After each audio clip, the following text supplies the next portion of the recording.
Hello and welcome, student. In this part, we will talk about lines.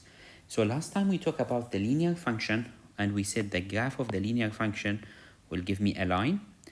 In this part, we will now focusing on the line, some properties of the line. And the first important quantity regarding the line is something we call it the slope. So let me write for you what a slope is. So the slope of a line is a number 5, 7, 6. So what this number will do, you can think about it that it measures how slopey the line is.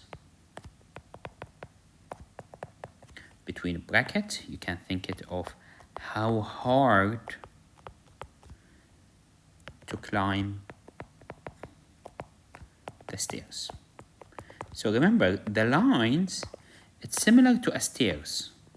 Now, the more steeper, it will be harder, which means if we look at it in this way, you will find out if we have just a horizontal line like this, horizontal line,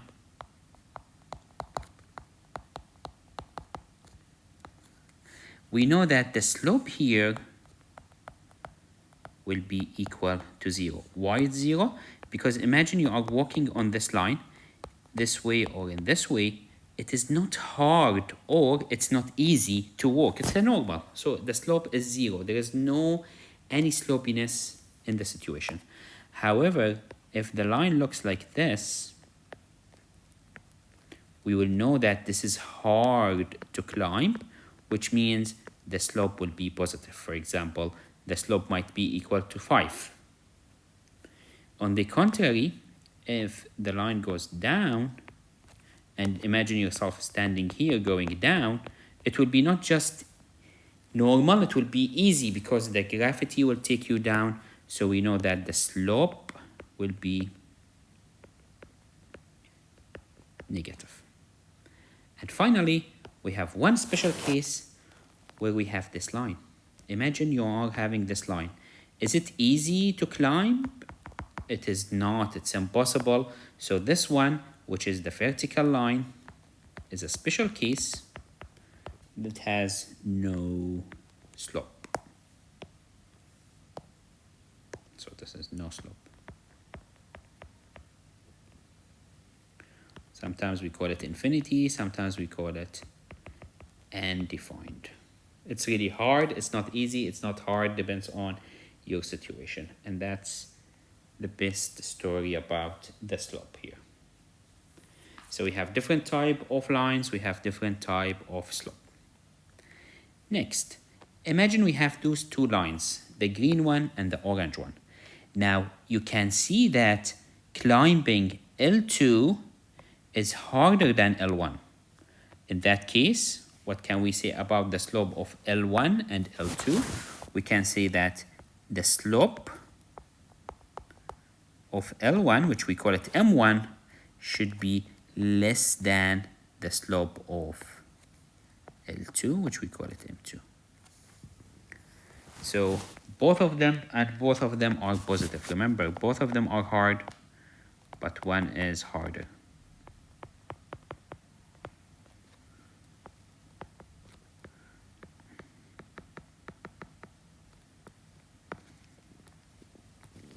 That's the story of the line that we would like to mention here. Now, how we are going to find the slope of a line?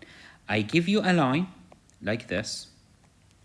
I will give you two numbers on the 2 points on the line. How can you find the slope? I will give you 2 points and I will ask you to find the slope, which we call it M. It is the change in y1 divided by the change in x. What do we mean by the change in y1? It will be y2 minus y1, x2 minus x1. Remember, if we start with y2, x2, the next one will be y1, x1. We cannot mix. I cannot write here x1, x2, and here 2, 1. So you start with the second point minus the first point. You put y's in the top, x's in the bottom. And the second type, the second way to find the slope, if I give you the equation of a line, we will see this in the examples in a bit, but if I give you the equation of a line, all what you need to do is you need to separate or solve for y. If you solve for y, which means you keep y alone, then the number in front of x is the slope of the line. Now remember, if we have a line, either I will give you 2 points and you can find the slope, or I will give you the equation of the line, which means you need just to separate y and keep it alone. Now remember, vertical line has no slope. So just to be sure, whenever you see vertical line, be careful, it has no slope, and we always will deal with vertical lines as a special cases. That's a separate one. Let's see an example how we find the slope if you are given 2 points.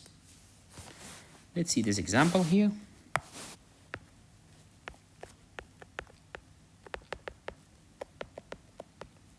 So we need here in this example to find the slope of the line that passes through these 2 points.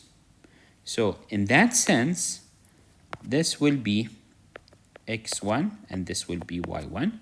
This will be x2 and this will be y2. So slope, which is m, always is a good practice to write y2 minus y1, x2 minus x1. And now you just need to label them. y2 is 9 minus y1 is -1. And then x2 is 6 minus x1 is 3. Now if you put this in the calculator, the answer will be 10/3. Now, before we move on from this example, let me tell you what does it mean for 10/3, and this will be the meaning of 10/3. Now, what's the meaning for 10/3? It means for every 3 steps, why 3 steps? Because this is a 3, in the x direction, we need to move 10 steps in the y direction. That's the meaning for the numbers in the top and the bottom. So if we have, this is the line, if we move 1, 2, 3, if we move 3 steps, it means we have to move 10 steps here, so we'll end up at this. If we start from here, if we move 3 steps, 1, 2, 3, we have to go 10 steps.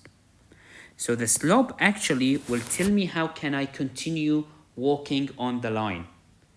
By the number below is the x direction, the number above is the y direction.